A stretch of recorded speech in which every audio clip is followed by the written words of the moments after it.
4 සාන්ත පීතර විද්‍යාලය අය ශ්‍රේණියේ ඉතිහාසයේ පාඩමට උපසම සාදරයෙන් පිළිගන්නවා. පුරාණ මාතෘකාවේ අභීත රජවරු කියන මාතෘකාව යටතේ අංගයේ මාතෘකාව වලගම්බා රජතුමා ගැන.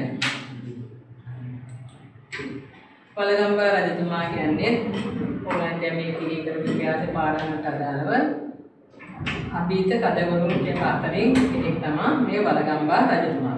වලගම්බා රජතුමා ගැන විශේෂත්වය ගත්තාම එතුමාගේ කාලය වෙන්නේ ක්‍රිස්තු පූර්ව ක්‍රිස්තු වර්ෂණයේ ක්‍රිස්තු පූර්ව 103 දී තමයි රජ වෙන්නේ. එයාගේ පියා සද්ධාතිස්ස රජතුමා.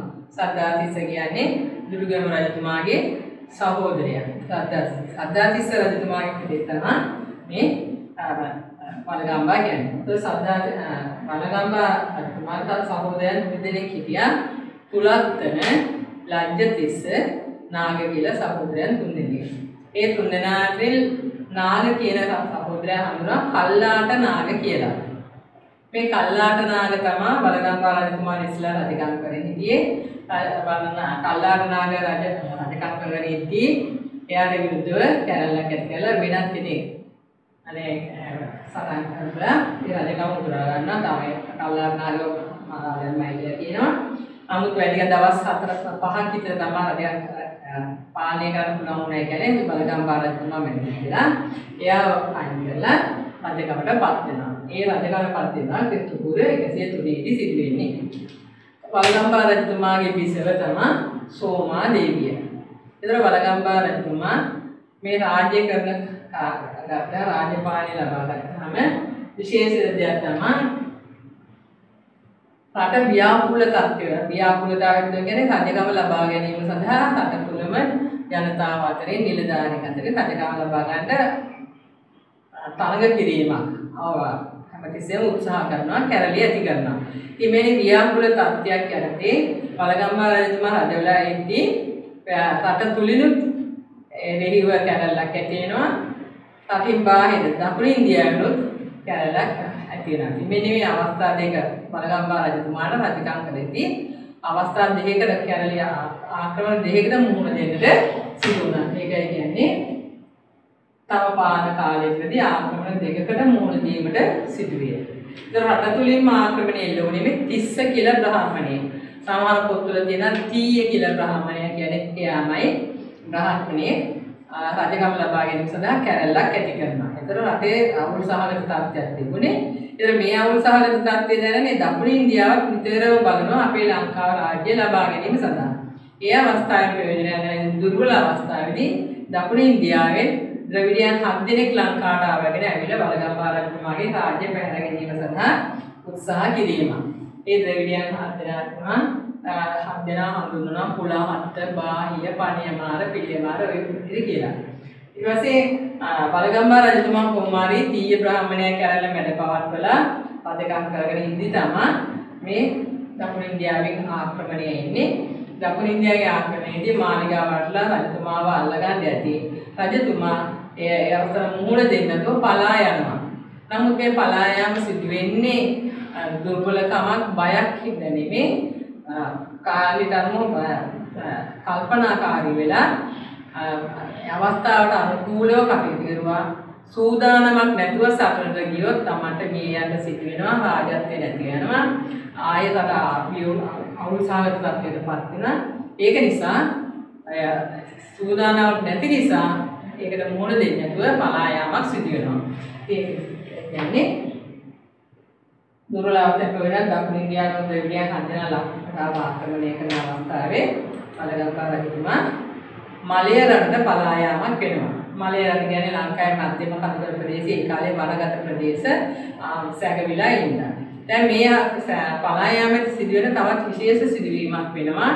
පලා යනවා තමන්ගේ රජපාවුලේ ඉන්න අයත් එක්ක තමයි රටේක නැගිලා යනවා කියන්නේ ද්‍රවිඩයන් එළවගෙන එනවා තමන් අල්ලගන්න.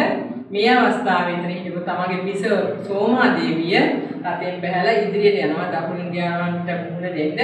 දකුණු ඉන්දියාව සෝමා දේවිය අල්ල ගන්නා ඒ අවස්ථාවේ වලගම්බා රජතුමාට ඉක්මනින්ම සැඟවිලා යන්න පුළුවන්කම ලැබෙනවා. ඉතින් ඒක නිසා සෝමාදේවිය ඉතිහාසයේ සඳහන් වීර කාන්තාවක් විදිහට ලංකාවේ රාජත්වය ආරක්ෂා කර ගැනීම සඳහා බයක් නැතුව දකුණු ඉන්දියානුවගේ ඉදිරියට යාම නිසා. ඉතින් මේ හත් දෙනාගේ ඉතිහාස කතාවේ සඳහන් කරනවා සෝමාදේවිය අරගෙන ඒ හත් දෙනාගේ කෙනෙක් ඉන්දියාවට පලා ගියා කියලා.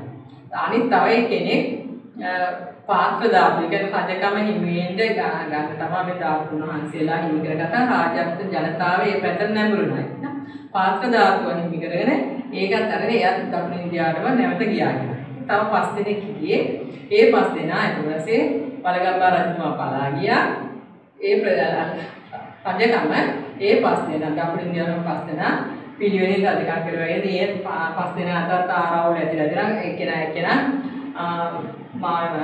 මිය යනවා ආරවුල් කරගන්න කොහොමරි 5 දෙනා පිළිවෙලින් රජ වුණා කියන අවුරුදු 14ක් දකුණු ඉන්දියාවන් 5 දෙනා අවුරුදු 14ක් රජකම් කෙරුවා කියලා කියනවා.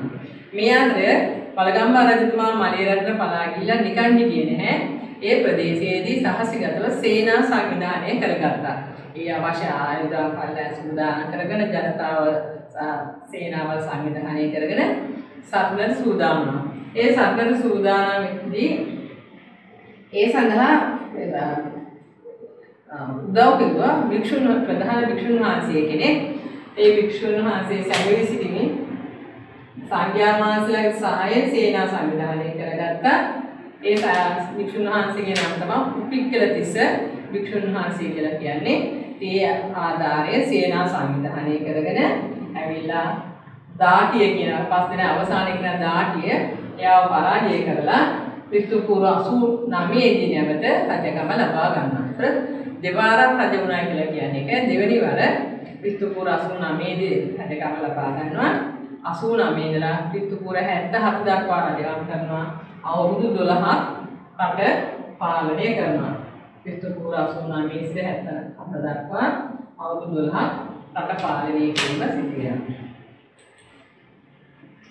එතන වලගම්බා රජතුමා ඒ රජකම ලබා ගත්තට පස්සේ රටේ දියුණුව සඳහා කරපු සේවාවන් සඳහාම ප්‍රධාන වශයෙන්ම රටේ සාමය නැවත උදා කිරීම. අවුල් වියවුල් සහගත තත්ත්වයේ මගහරවල ජනතාව එක්රැස් කරන රටේ දියුණුව සඳහා කටයුතු කරනවා. රටේ සාමය පවත්වා ගැනීම සිදු වෙනවා. ඒකම බුද්ධ ශාසනයේ දියුණුව සඳහා කටයුතු කරනවා. බුදුදහම ක්‍රමයෙන් පිළිහෙනවා. දැන් දකුණු ඉන්දියානුවන් ආපුවාම බුදුදහමට කිසිම අනුග්‍රහයක් දැක්වෙන්නේ නැහැ. ක්‍රමක්‍රමයෙන් බුදුදහම විනාශ වී යාමක් සිදු වෙනවා. ඒත් බුදුදහම නගා සිටීම සඳහා කටයුතු කෙරුවා. ඒ අතර ප්‍රධානම දෙයක් තමයි අබේගිරි චෛත්‍යය. අබේගිරි චෛත්‍ය කියන්නේ ඒක ගත්තහම ලෝකේ ඉතා විශාල චෛත්‍යයක් විදිහට ගන්න අනුරාධපුර ගිහින් රුවන්වැලි සෑයට පස්සේ අබේගිරි විහාරය. ඒතර අබේගිරි චෛත්‍ය හදලා ඒ මෙක්ව විහාරය සාද භික්ෂුන් වහන්සේලාගේ ඒ කටයුතු බර භාවනා කටයුතු නවාතේ සෑම දෙයක් සඳහා විහාරයකට ඉදි කරුවා. ඉතින් අය චෛත්‍ය හා විහාරය ඉදි කරලා ඉඳලා අදාය ඊට සම්බන්ධ විහාර තමන්ට උදව් කර උපික්කලතිස්ස නම් වූ භික්ෂුන් වහන්සේට පූජා කිරීම. අර කලින්ගේ සේනා සංවිධානය කරන සත්නදයට උදව් කරන්න උදව් උපික්කලතිස්ස භික්ෂුන් වහන්සේ කියලා ඒ භික්ෂුන් වහන්සේට කෘතගුණ දැරීමක් වශයෙන් මේ චෛත්‍ය මේ හදලා මේ විහාරවල පූජා කෙරුවා. ඒතර සාමාන්‍ය බෞද්ධාගම පෞද්ගලිකව දෙයක් මුක්ති විඳීමක් සිදු වෙන්නේ නැහැ. එතකොට මහා විහාරයේ භික්ෂුන් වහන්සේලාට යම්කිසි ආමනාපකමක් අකමැත්තක් ප්‍රකාශ වුණා මේ පෞද්ගලිකව විහාරයක් පූජා කිරීම සම්බන්ධව. ඉතින් ඒකින්දගෙන ලෝක ගත්තාම ප්‍රථම වරට පෞද්ගලික ආරාම පූජාවක් සිදු වෙන්නේ වලගම්බා රජතුමාගේ කාලෙදී. ඒක නිසා බුද්ධාමි නිකාය වේදිකුත් ඇතර භික්ෂුන් වහන්සේලා දෙකක් නිකායන් දෙකක් හැදෙනවා මහායානය හා තේරවාදය කියලා. ඒතර මේ ආකාරයෙන් නිකාය වේදිකුත් සිදුවීමක් වෙනවා. නමුත් බෞද්ධ ආගමේ දියුණුව සඳහා හැම දෙයක්ම සිදු වෙනවා. උදව්වක් වශයෙන් තමයි තමන්ට කරපු දේ වෙනුවෙන් මේ පූජා කිරීමක් සිදු වෙන්නේ. ඉතින් කියන යබේගිරි විහාරයේ භික්ෂුන් වහන්සේලා අධ්‍යාපනය ලබා දුණු මධ්‍යස්ථානයක් වගේ. 5000කට භික්ෂුන් වහන්සේලා නවාතැන් අරගෙන අධ්‍යාපන කටයුතු කරන්න අවස්ථාවක් නැහැ.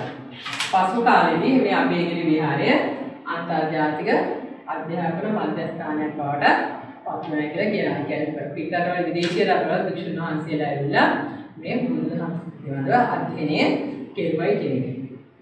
ඊළඟ විශේෂ දේ තමයි මාතලේ අනුවිහාරයේදී ත්‍රිපිටකයේ ග්‍රන්ථාරූඪ කිරීම. මාතලේ අනුවිහාරයේදී ත්‍රිපිටකයේ ග්‍රන්ථාරූඪ කිරීම.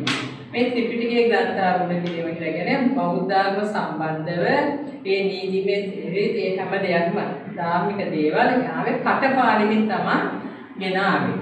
කටපාඩමින් ගෙනාවේදී මේ කාලේ සිදුණු තව දෙයක් තමයි බැමිණිතිය සෑයලා විශාල සාගතයක් හිටියා.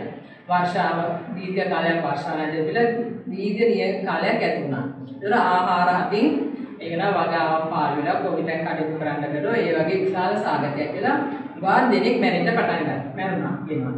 භික්ෂුන් වහන්සේලා බොහෝ දෙනෙක් අපවත් වුණා කියලා කියනවා. භික්ෂුන් වහන්සේලා අතර ධර්මයේ කටපාඩමින් ගෙනාපු භික්ෂුන් වහන්සේලා තමයි ගොඩක් අය අපවත් වුණා කියලා කියන්නේ. මේ බැමිණිතිය සාය ධර්ම සාගතයක් වෙනවා.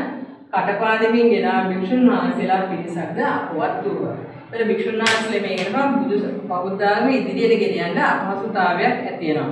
ඒ නිසා ධර්මය රැකගන්න නම් අනාගතයේ බුදුදහමට හානියක් සිදු නොවන විදිහට කටයුතු පිළිසංගමයේ පොත්වල ලිවීමේ කටයුතු කෙරුවා. ඒ ලිවීම කියන එක තමයි ත්‍රිපිටකය කියලා කියන්නේ. ධර්මය බුදු ධර්මයේ පිළිබඳව දෙය සඳහන් කිරීම ත්‍රිපිටකය කියලා කියනවා. ඒක මාතලේ අනුවිහාරය තමයි ඒක ලේඛනගත කිරීම කෙරුවේ. ඒක තමයි ග්‍රන්ථාරූඪ කිරීම කියලා කියන්නේ. ඒක නිසා විශේෂ සිදුවීමක් තමයි මාතලේ අනුවිහාරයේදී ත්‍රිපිටකයේ ග්‍රන්ථාරූඪ කිරීම කියන එක විශේෂී සිදුවීමක් වෙනවා. ඒක අද ලෝකෙම විශාල සේවාවක් විදිහට සඳහන් කරනවා. ලෝකෙම බෞද්ධ ආගම ආරක්ෂා කර ගැනීම සඳහා ලංකාවේ සිදුවෙච්ච විශේෂ සේවාවක් විදිහට ඒ ත්‍රිපිටකයේ ග්‍රන්ථාරූඪ කිරීම සඳහන් වෙනවා.